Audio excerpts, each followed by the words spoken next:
ఏపీలో పేదలకు ₹5కే భోజనం అందించేందుకు అన్నా క్యాంటీన్లను ఆగస్టు 15 నుంచి ప్రారంభించనున్నట్లు తెలిపారు మంత్రి నారాయణ. 2014-19 మధ్య టీడీపీ హయాంలో రాష్ట్రంలో 203 అన్నా క్యాంటీన్లను ప్రారంభించగా అప్పట్లో 183 మంది అందుబాటులోకి వచ్చాయని, మిగతా 20లో 18 క్యాంటీన్ల భవనాలు పూర్తయ్యాయని తెలిపారు. మరో 2 నిర్మాణం ప్రాథమిక దశలో ఉందని, అంతలోనే వైసీపీ అధికారంలోకి వచ్చి అన్నా క్యాంటీన్లను మూసివేసిందన్నారు.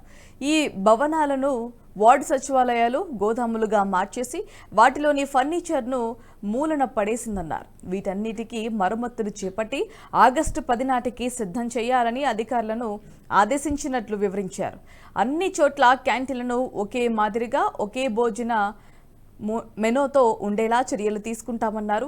గతంలో అక్షయపాత్ర సంస్థ నాణ్యమైన ఆహారాన్ని సరఫరా చేసిందని, ఈసారి కూడా అదే తరహాలో అవే ధరలకు ఆహారాన్ని అందించేందుకు టెండర్లు పిలిచామన్నారు. ఈ నెల 22న టెండర్లు తెరుస్తామని తెలిపారు మంత్రి నారాయణ.